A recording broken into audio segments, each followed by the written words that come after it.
وأشهد أن لا إله إلا الله وحده لا شريك له وأشهد أن محمدا عبده ورسوله أما بعد فأعوذ بالله السميع العليم من الشيطان الرجيم بسم الله الرحمن الرحيم كل نفس ذائقة الموت وإنما توفون أجوركم يوم القيامة فمن زحزح عن النار وأدخل الجنة فقد فاز وما الحياة الدنيا إلا متاع الغرور۔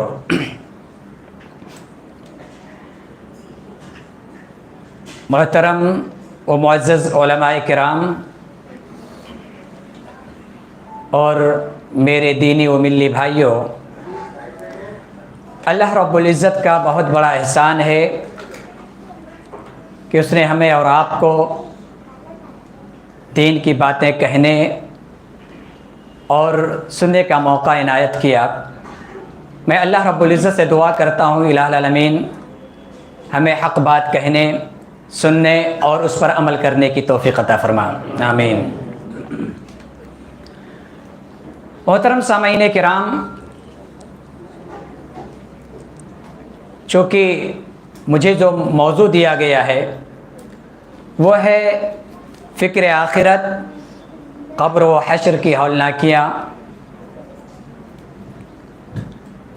محترم سامعین کرام، اگر ہم انسانی زندگی پر غور کریں تو ہمیں پتہ چلے گا کہ انسان مختلف ادوار سے گزرتا ہوا ایک سفر طے کر رہا ہے۔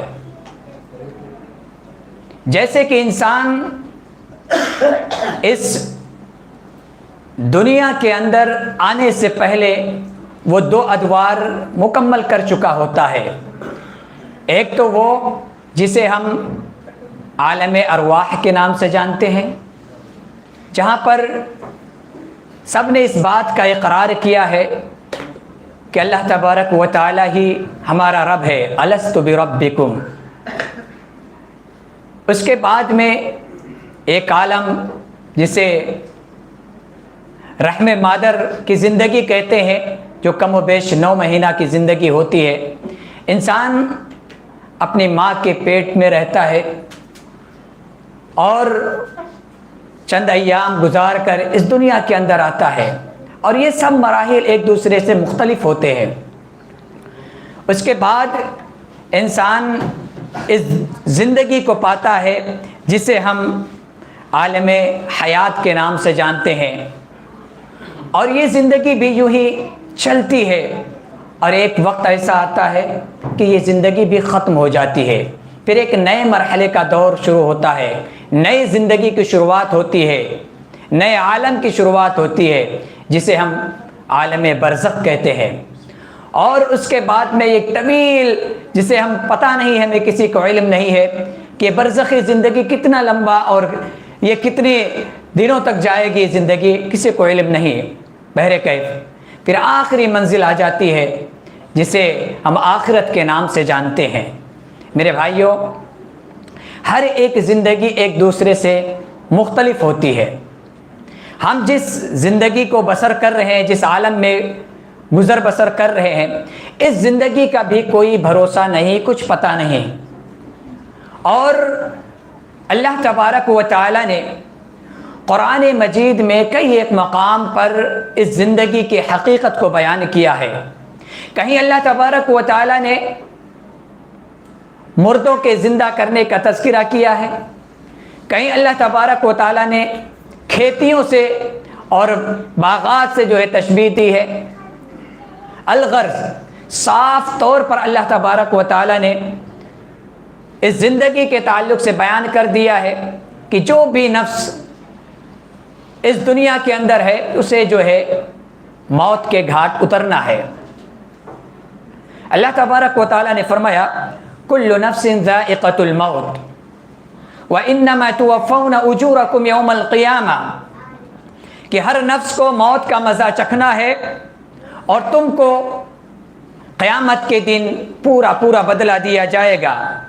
فمن زحزح عن النار وادخل الجنۃ فقد فاز، جو شخص جہنم سے بچا لیا گیا اور جنت کے اندر داخل کر دیا گیا فقد فاز، تو گویا کہ وہ سب سے بڑی کامیابی حاصل کر لی۔ وما الحیات الدنیا الا متاع الغرور، اللہ تعالیٰ نے فرمایا کہ دنیا کی زندگی یہ دھوکے کی چیز ہے، لہذا ہمیں ہمیشہ اپنی موت کو یاد کرنا چاہیے۔ بار بار ہمارے ذہن و دماغ کے اندر یہ بات آنی چاہیے کہ ہمیں اس دنیا کو چھوڑ کر جانا ہے، اور جب ہم اپنی موت کو یاد کریں گے یقین جانیے اس کے بعد والی زندگی کی ہم تیاری کریں گے۔ اور اگر ہم اس زندگی کو حقیقی زندگی سمجھ بیٹھے اور یہی سب کچھ پانے کی کوشش کیے تو یقین جانیے ہم بھٹک جائیں گے، ہم گمراہ ہو جائیں گے، ہم غلط راستے پہ چلے جائیں گے، ہم اللہ تبارک و تعالیٰ کے نافرمان بندے بن جائیں گے۔ لہذا میرے بھائیوں، میرے دوستوں، ہمیں ہمیشہ جو ہے اپنی موت کو یاد کرتے رہنا چاہیے۔ اور یہ موت یہ ایسی تلخ حقیقت ہے جسے کوئی چھپا نہیں سکتا، کسی سے ڈھکا ہوا نہیں ہے یہ معاملہ، ہر کوئی جانتا ہے، ہر کسی کو یقین ہے، کوئی کسی بھی دھرم کا ماننے والا ہے، کسی جگہ پہ رہنے والا ہو، رنگ کیسا بھی ہو، ہر کوئی جانتا ہے ایک نہ ایک دن جو ہے مجھے موت کے گھاٹ اترنا ہے۔ اور اس سے انسان بچنے کے لیے کتنی بھی تدبیریں کر لے، کتنے بھی وسائل ذرائع استعمال کر لے، اس سے بچ نہیں سکتا ہے۔ اللہ تبارک و تعالیٰ نے صاف طور پر اعلان کیا اینما تکونوا یدرککم الموت ولو کنتم فی بروج مشیدہ، کہ تم جہاں کہیں بھی رہو موت تمہیں آ لے گی، اگرچہ تم اپنے آپ کو مضبوط قلعے کے اندر ہی کیوں نہ بند کر لو۔ آج دیکھیے انسان موت سے بچنے کے لیے کیسی کیسی تدبیریں کرتا ہے، کوشش کرتا ہے، تگ و دو کرتا ہے، کسی بھی طریقے سے ہماری جان بچ جائے، ہماری حفاظت ہو جائے۔ لیکن جب اللہ تبارک و تعالی کا مقرر کردہ وقت آ جائے گا تو ہمیں دنیا کی کوئی طاقت بچا نہیں سکے گی۔ آپ دیکھیے ہم اپنے نظروں سے ہماری زندگی میں کتنے ایسے واقعات آئے ہوں گے کہ ہم نے دیکھا ہمارے گاؤں کا، ہمارے شہر کا سب سے بڑا امیر آدمی ہے، لیکن موت کا وقت آ چکا ہے، اب کوئی طاقت وہاں کام نہیں آ رہی ہے۔ شہر کے، ملک کے بڑے بڑے ڈاکٹرز لگے ہوئے ہیں اس کے علاج کے لیے، اس کی شفایابی کے لیے، لیکن اس کے باوجود بھی اسے نہیں بچا سکتے۔ لہذا ہم کتنی بھی تدبیریں کر لیں، اگر ہمارے موت کا وقت آ گیا ہے تو ہم بچ نہیں سکتے۔ اللہ تبارک و تعالیٰ نے ایک دوسری جگہ فرمایا کہ کسی انسان کو اس چیز کا بھی علم نہیں ہے کہ اس کی موت کس جگہ پر واقع ہوگی، وہ کس جگہ وفات پائے گا۔ اللہ تعالیٰ نے فرمایا وَمَا تَدْرِي نَفْسٌ بِأَيِّ أَرْضٍ تَمُوتُ، کسی نفس کو یہ نہیں پتا کہ زمین کے کس حصے پر وہ وفات پائے گا، کس حصے پر اس کی موت ہوگی۔ آج دیکھیے میرے بھائیوں، میرے دوستو، غور کیجئے، حالات پر نظر رکھیے، سامنے دیکھیے۔ ایک انسان اپنے قریے بستی گاؤں سے نکلتا ہے روزی روٹی کے لیے، بڑی آرزویں، بڑی تمنائیں لے کر نکلتا ہے، یہاں تک کہ ایک ملک سے دوسرے ملک کا سفر کرتا ہے۔ یہ امید لگائے رہتا ہے اس سفر کے اندر ہمیں بیٹی کی شادی کرنی ہے، بچوں کی شادی کرنی ہے، گھر بنانا ہے اور مختلف قسم کی ضروریات پوری کرنے کی امید سے وہ نکلتا ہے۔ لیکن جب وہ اس شہر کے اندر پہنچتا ہے، اس ملک کے اندر پہنچتا ہے، تو پتہ چلتا ہے کہ موت اس کا وہاں انتظار کر رہی ہے، اور پھر موت کا فرشتہ اسے آدھا بوجھتا ہے اور وہ اس دنیا سے چلا جاتا ہے۔ لہذا میرے بھائیوں، ہمیں کبھی بھی غفلت کا شکار نہیں ہونا چاہیے، کبھی بھی اپنے ذہن و دماغ سے یہ بات نہیں نکالنی چاہیے کہ ہمیں مرنا نہیں ہے۔ یقین جانیے، جب ہم اپنی موت کو کثرت سے یاد کریں گے، اس پر غور و فکر کریں گے، انسانی زندگی کا مطالعہ کریں گے، تو یقیناً ہمیں آخرت کی فکر لاحق ہوگی، موت کے بعد کی زندگی کی فکر لاحق ہوگی۔ لیکن اگر اپنی زندگی یوں ہی گزارتے رہے، یوں ہی محفلوں کے اندر، یوں ہی شور شرابوں کے اندر، یوں ہی ہنگاموں کے اندر اپنے وقت جو ہے گزارتے رہے، تو یقین جانیے ہم غفلت میں رہیں گے اور ہم بربادی میں چلے جائیں گے۔ لہذا میرے بھائیوں، میرے دوستو، ہمیں چاہیے کہ ہم اپنی موت کو کثرت سے یاد کرتے رہیں۔ اللہ کے نبی صلی اللہ علیہ وسلم نے فرمایا، اکثروا ذکر حازم اللذات، کہ لذتوں کو کاٹ دینے والی چیز کو کثرت سے یاد کرو۔ وہ لذتوں سے کاٹ دینے والی چیز کیا ہے؟ موت ہے۔ جب انسان اپنی موت کو یاد کرے گا، اسے احساس رہے گا کہ میں یہ جو گھر بنایا ہوں، یہ جو میرے بچے ہیں، یہ میری جو بیوی ہے، یہ میرے ماں باپ ہیں، یہ سب مجھے موت سے نہیں روک سکتے ہیں، ان سب کو مجھے چھوڑ کے جانا ہے، تنہا مجھے سفر کرنی ہے۔ تو یقیناً انسان کے اندر ڈر خوف پیدا ہوگا، ایمانداری آئے گی، اس کے اندر تقوی اور پرہیزگاری پیدا ہوگا۔ لیکن اگر انسان یوں ہی بے راہ روی کی زندگی گزارتا رہا، غفلت کی زندگی گزارتا رہا، تو یقین جانیے ایک دن ایسے غفلت میں پڑے رہیں گے اور موت کا فرشتہ ہمارے پاس آ جائے گا۔ اب دیکھیے قرآن مجید کے اندر اللہ تبارک و تعالیٰ نے ایسے لوگوں کا تذکرہ کیا ہے، جب موت ان کے قریب آئے گی تو کیا مطالبہ کریں گے؟ کہیں گے لولا اخرتنی الی اجل قریب فاصدق واکن من الصالحین، کہ ہائے کاش تھوڑی مجھے مہلت مل جاتی تو میں کیا کرتا؟ فاصدق واکن من الصالحین، تو میں صدقہ کر کے نیک لوگوں میں ہو جاتا۔ لہذا جو وقت ہمیں میسر ہے، جو وقت ہمیں مل چکا ہے، اس کو غنیمت سمجھے، آج کا کام کل پر نہ ٹالے۔ ہم یہ نہ غور کریں، یہ نہ سوچیں کہ ہم کل سے ایماندار ہو جائیں گے، کل سے ہم گناہ کرنا چھوڑ دیں گے، کل سے ہم جو ہے شراب پینا چھوڑ دیں گے، کل سے ہم سودی کاروبار کرنا چھوڑ دیں گے۔ کل پر بالکل نہ چاہیے، آج جو آپ کے ہاتھ میں ہے، آپ جو ہے آج سے اپنی اصلاح کیجئے، آج سے اپنے اندر تبدیلی پیدا کیجئے، آج سے اپنی زندگی کے اندر چینجنگ لائیے۔ میرے بھائیوں، میرے دوستو، اللہ تبارک و تعالیٰ نے فرمایا فَإِذَا جَاءَ أَجَلُهُمْ لَا يَسْتَأْخِرُونَ سَاعَةً وَلَا يَسْتَقْدِمُونَ، کہ جب موت کا ٹائم آ جاتا ہے تو پھر ایسی صورت میں ایک سا نہ آگے نہ ایک سا پیچھے، ذرہ برابر بھی یہ موت کا وقت جو ٹل نہیں سکتا۔ یہ اللہ تبارک و تعالیٰ کا نظام قانون ہے، اللہ تبارک و تعالیٰ کی یہ سنت ہے کہ جب موت کا وقت آ جاتا تو ایسے صورت میں اللہ تبارک و تعالیٰ ٹائم مہلت نہیں دیتا۔ لہذا میرے بھائیوں، ہمیں چاہیے کہ اپنی موت کی فکر کریں، اور یاد رکھیے جب انسان کی موت واقع ہو جاتی ہے تو پھر نئی زندگی کی شروعات ہوتی ہے، برزخی زندگی کی طرف انسان چل دیتا ہے، اور یہیں سے اس کے اچھے اور برے ہونے کے اندر تفریق کی جاتی ہے۔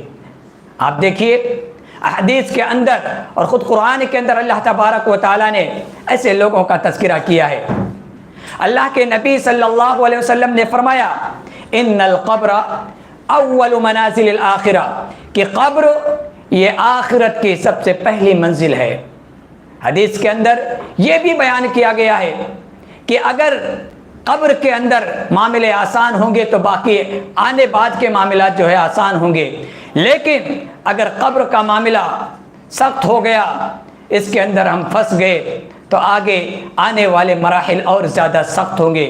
لہذا ہمیں اپنی قبر کی تیاری کرنی چاہیے۔ میرے بھائیوں، میرے دوستوں، جب ایک اچھے انسان کی موت کا وقت آتا ہے تو ایسی صورت میں اللہ تبارک و تعالیٰ کی طرف سے فرشتوں کا نزول ہوتا ہے، اور وہ فرشتے اس شخص کو خوشخبری دیتے ہیں، بشارت دیتے ہیں اور کہتے ہیں ڈرنے کی ضرورت نہیں ہے، غم کھانے کی ضرورت نہیں ہے، ہم تمہارے ساتھ ہیں، نحن اولیاؤکم فی الحیات الدنیا وفی الآخرہ، ہم دنیا کے اندر بھی تمہارے ساتھ تھے اور آخرت کے اندر بھی تمہارے ساتھ رہیں گے۔ اور یہ لوگ جنت کی بشارت دیتے ہیں، فرشتے جنت کی بشارت دیتے ہیں۔ لہذا انسان اگر نیک ہے، توحید پر قائم ہے، تو ایسی صورت میں موت کے وقت ہی اسے بشارت ملنی شروع ہو جاتی ہے۔ اللہ کے نبی صلی اللہ علیہ وسلم نے فرمایا کہ نیک انسان پکارتا ہے قدمونی قدمونی، کہ مجھے جلدی لے چلو، مجھے جلدی لے چلو۔ نیک انسان ہے تو ایسی صورت میں موت کے وقت جو وہ جلدی کہتا ہے کہ مجھے جلدی جو ہے میری منزل تک پہنچا دو۔ لیکن اگر انسان بد ہے، نافرمان ہے، کافر ہے، مشرک ہے، منافق ہے، رب کا نافرمان ہے، تو ایسی صورت میں موت کے وقت ہی جو ہے اس کی کیفیت اللہ تبارک و تعالیٰ نے بیان کی ہے۔ فَكَيْفَ إِذَا تَوَفَّتْهُمُ الْمَلَائِكَةُ يَضْرِبُونَ وُجُوهَهُمْ وَأَدْبَارَهُمْ، کہ اس وقت کا منظر کیا ہوگا جب فرشتے اس کے چہروں پر، اس کے پشت پر مار رہے ہوں گے، جب فرشتے اس کی روح قبض کریں گے، اسے مار مار کے اس کی روحیں نکالیں گے۔ میرے بھائیوں، اللہ کے نبی صلی اللہ علیہ وسلم نے فرمایا کہ جب میت کو لے کر جایا جاتا ہے ایسی صورت میں جو منافق، مشرک، رب کا نافرمان چیختا ہے، چلاتا ہے، کہتا ہے یا ویلہا این تذہبون بہا، کہ ہائے کاش تم لوگ مجھے کہاں لے کر جا رہے ہو، کس طرف لے کر جا رہے ہو۔ الغرض انسان اگر بدبخت ہے، رب کا نافرمان ہے، مشرک ہے، کافر ہے، منافق ہے، تو ایسی صورت میں یہیں سے اس کا معاملہ بگڑنا شروع ہو جاتا ہے۔ لہذا ایک انسان کو چاہیے، ایک مسلمان کو چاہیے کہ ہمیشہ جو ہے اس بات کا خیال رکھے کہ ہمیں اس دنیا کو چھوڑ کر جانا ہے، قبر کے منزل میں پہنچنا ہے، قبر کے اندر ہمیں جانا ہے، لہذا اس کی ہمیں تیاری کرنی چاہیے۔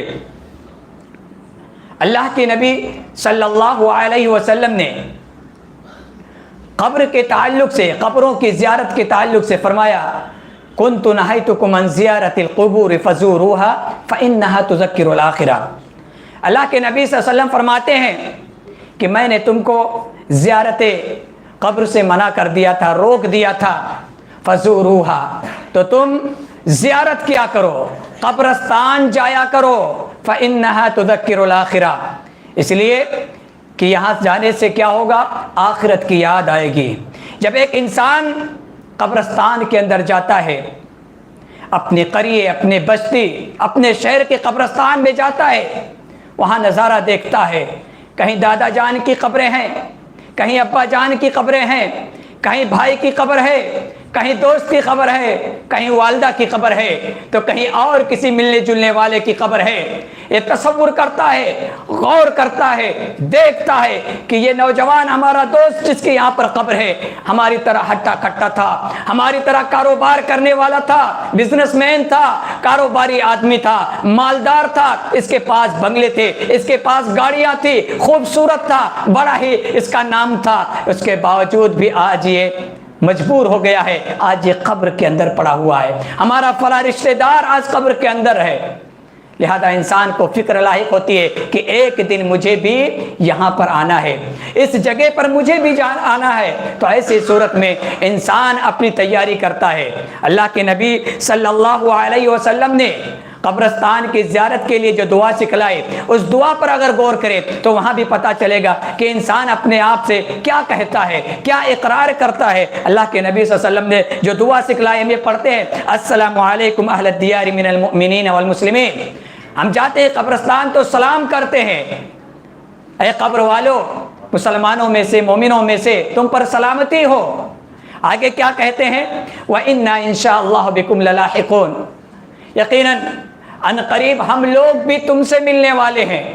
ہم جا کر دعا کرتے ہیں، ہم یہ کہتے ہیں وَإِنَّا إِن شَاءَ اللَّهُ بِكُمْ لَلَاحِقُونَ کہ ہم ان قریب تم سے ملاقات کرنے والے ہیں۔ الغرض ایک انسان جب قبرستان جاتا ہے تو اس کے اندر یہ ڈر، یہ خوف، یہ ماحول، یہ مزاج بننا چاہیے کہ اس کے دل دہل جائے، اس کے رونگٹے کھڑے ہو جائیں، اس کو آخرت کی یاد آ جائے۔ میرے بھائیو، میرے دوستو، یہ قبرستان یہ جائے عبرت ہے، یہاں پر نصیحت پکڑنی چاہیے۔ یہاں پر جب ہم جائیں تو اپنی فکر کریں اور دیکھیں، غور کریں۔ میرے بھائیو، میرے دوستو، آج دیکھیے، آج ہمارے دل کتنے سخت ہو چکے ہیں، آج ہمارے دل کتنے سخت ہو چکے ہیں۔ ان عبرت والی جگہوں پر بھی ہم جاتے ہیں تو کیسی کیسی گفتگو کرتے ہیں، ہمارے مزاج کیا ہوتے ہیں، ہماری باتیں کیا ہوتی ہے۔ کوئی تجارت کی باتیں کرتا ہے قبرستان کے اندر کھڑے ہو کر، کوئی کسی کی غیبت کرتا ہے، کوئی کسی کی برائی کرتا ہے اور دنیا کی باتیں کرتا ہے۔ میرے بھائیو، میرے دوستو، آپ جائیے وہاں، غور کیجئے، دیکھیے، قبروں کا نظارہ کیجئے اور غور کیجئے کہ ایک دن ہمیں بھی اسی ڈگر پہ آنا ہے، اسی جگہ پہ ہمیں بھی آنا ہے، ہم بھی اسی لائن میں کھڑے ہوئے ہیں۔ آپ غور کیجئے، ہمارے دادا کی عمر کے لوگ کہاں گئے، کتنے ہٹے کٹے تھے، دیہاتی قسم کے لوگ تھے، مضبوط قوی تھے، ان کے بدن، ان کے اعضاء، ان کے اعصاب جو ہے قوی تھے۔ سب کا نام و نشان مٹ گیا، سب ختم ہو گئے، مٹی نے سب کو کھا لیا۔ ایک دن ہم بھی وہیں جانے والے ہیں، جب وہ لوگ چلے گئے کل ہماری بھی باری آنے والی ہے۔ لہذا میرے بھائیو، میرے دوستو، اس دنیاوی زندگی میں اس قدر مگن نہ ہوئیے کہ اس میں ہی گم شم رہیے اور اسی کو سب کچھ سمجھ بیٹھیے۔ ہمارے پاس آج وقت ہے، نماز میں وقت نہیں ہے نماز پڑھنے کے لیے، آج ہمارے پاس وقت نہیں ہے ذکر و اذکار کے لیے، آج ہمارے پاس وقت نہیں ہے دینی باتیں سننے کے لیے، آج ہمارے پاس وقت نہیں ہے فلاں اور فلاں نیکی کرنے کے لیے۔ ہم مختلف قسم کے بہانے کر رہے ہیں۔ ایک دن میرے بھائیو، میرے دوستو، یہ آئے گا کہ ہم بھی یہ دنیا کو چھوڑ کر چلے جائیں گے۔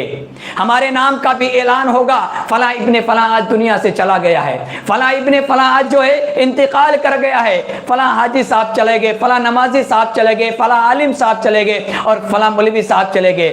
کہنے کا مطلب یہ ہے میرے بھائیو، میرے دوستو، اس زندگی کا کوئی بھروسہ نہیں۔ لہذا جب اس زندگی پر ہم بھروسہ نہیں کر سکتے تو آخرت والی زندگی کے لیے ہمیں تیاری کرتے رہنا چاہیے۔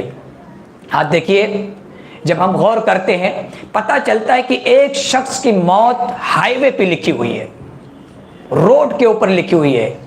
اگر کوئی آپ کو بتائے کہ تمہاری موت یہاں ہونے والی ہے، آپ یقین نہیں کرو گے، میں کہاں کا رہنے والا، یہاں کیسے موت ہو سکتی ہے؟ لیکن ایک ذریعہ، وسیلہ بنتا ہے کہ انسان اس جگہ پر پہنچتا ہے، موت اسے کھینچ کر لے کر جاتی ہے کہ تمہیں فلاں ہائی وے پر ہی مرنا ہے، اور کوئی حادثہ ہوتا ہے، اس کو اس جگہ پر اس کی موت ہو جاتی ہے۔ کسی کی موت ہوے میں لکھی ہوئی ہے، وہ جو ہے جہاز پر جاتا ہے، جہاز میں خرابی ہوتی ہے، جہاز ہوے میں تک جاتا، ختم ہو جاتا ہے، وہاں پر موت ہو جاتی ہے۔ کہنے کا مطلب میرے بھائیوں، میرے دوستوں، اس زندگی کا کوئی بھروسہ نہیں، کوئی پتہ نہیں کب ہم جو ہے اس دنیا کو چھوڑ جائیں اور یہاں سے اپنوں کو چھوڑ جائیں۔ آج ہمارے ذہن و دماغ میں یہ باتیں گھومتی ہیں، ہماری وجہ سے ہمارا گھر چل رہا ہے، ہماری وجہ سے ہماری دکانیں چل رہی ہیں، ہماری وجہ سے ہمارا خاندان چل رہا ہے، اگر ہم نہیں رہے تو یہ سب کیا ہو جائیں گے؟ یہ غلط فہمی ہے، یہ غلط فہمی ہے میرے بھائیوں، میرے دوستوں۔ روز ہزاروں لوگ دنیا سے جا رہے ہیں لیکن کسی کا کام نہیں رک رہا ہے، کاروبار چل رہا ہے، دنیا کا نظام چل رہا ہے۔ ہمارے آنے اور ہمارے جانے سے دنیا کے اندر کوئی فرق نہیں پڑنے والا ہے۔ لہذا ہمیں اپنی فکر کرنی چاہیے کہ ہم کیا کر رہے ہیں، ہم یہاں سے جانے والے ہیں، تیاری ہماری کیا ہے؟ میرے بھائیوں، میرے دوستوں، قبر کے تعلق سے اللہ کے رسول صلی اللہ علیہ وسلم کی کئی ایک حدیث کی کتابوں کے اندر ملے گی۔ میں ایک دو حدیث آپ کے سامنے رکھ کر اپنی بات کو آگے بڑھاؤں گا۔ حضرت برا رضی اللہ تعالی عنہ بیان کرتے ہیں کہ ہم اللہ کے رسول صلی اللہ علیہ وسلم کے ساتھ ایک جنازے کے اندر تھے، ایک جنازے کے اندر اللہ کے رسول صلی اللہ علیہ وسلم کے ساتھ تھے۔ اللہ کے نبی صلی اللہ علیہ وسلم قبر کے کنارے بیٹھ گئے، اللہ کے نبی صلی اللہ علیہ وسلم قبر کے کنارے بیٹھ گئے اور زار و قطار رونے لگے۔ اللہ کے نبی صلی اللہ علیہ وسلم اتنا روئے کہ آپ کی آنکھوں کے آنسوؤں سے جو ہے زمین گیلی ہو گئی۔ اس کے بعد اللہ کے نبی صلی اللہ علیہ وسلم نے فرمایا یا اخوانی لمثل هذا فعیتو، کہ اے میرے بھائیوں اس قبر کے لیے تیاری کرو، اس قبر کے لیے تیاری کرو۔ لہذا ہمیں چاہیے کہ ہم بھی تیاری کریں، قبرستان جب جائیں تو ہمارے آنکھوں میں آنسو آ جائے، ہمیں اپنی فکر ہونی چاہیے کہ ہم اس قبر کے اندر ہم بھی آنے والے ہیں۔ اسی طریقے سے ایک دوسری روایت میں اللہ کے نبی صلی اللہ علیہ وسلم نے فرمایا کہ جو چیز میں جانتا ہوں اگر تمہیں پتہ چل جائے، تم لوگوں کو اس چیز کا علم ہو جائے تو ایسی صورت میں تم ہنسو گے کم، رو گے زیادہ، تم بستر پر اپنے بیویوں سے لطف اندوز نہیں ہو سکو گے۔ اسی طریقے سے اللہ کے نبی صلی اللہ علیہ وسلم نے فرمایا کہ تم بستیاں چھوڑ کر صحراؤں کی طرف نکل جاؤ گے، یعنی کہ انسان صرف اور صرف اللہ تعالیٰ کی عبادت کے لیے لگ جائے گا۔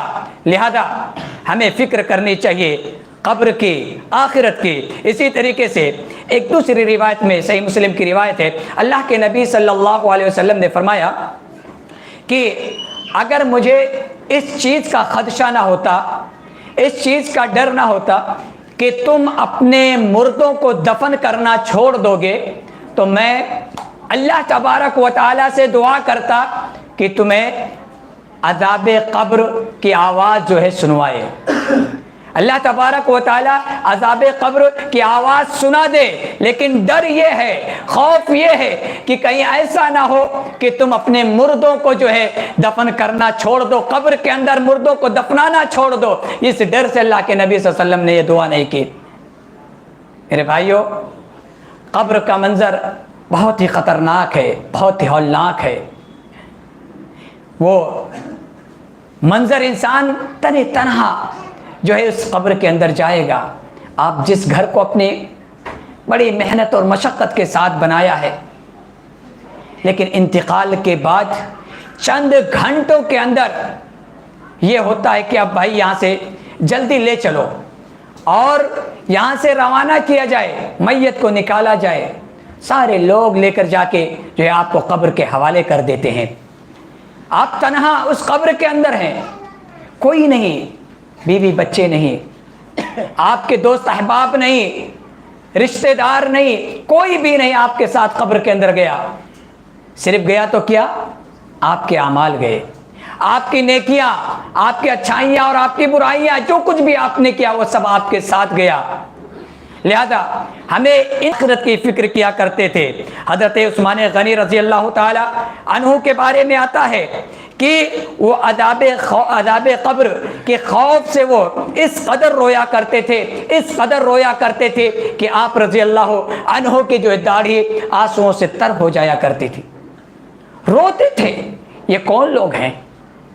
یہ جنت میں جانے والے لوگ ہیں جن کے لیے اللہ کے رسول صلی اللہ علیہ وسلم نے خوشخبری سنا دی ہے کہ آپ جنت میں جانے والے ہو۔ اس کے باوجود یہ صحابہ کرام اس قدر رویا کرتے تھے، قبر کو یاد کر کے، آخرت کو یاد کر کے۔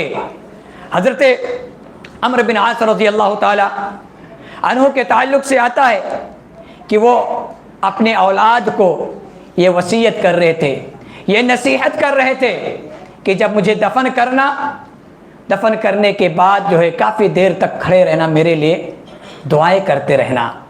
یہ صحابہ کرام ہیں جنہیں قبر کے فتنے، دوستو قبر کے اندر مختلف قسم کے عذاب ہوں گے۔ حدیثوں کے اندر مختلف قسم کے عذاب کا تذکرہ ملے گا۔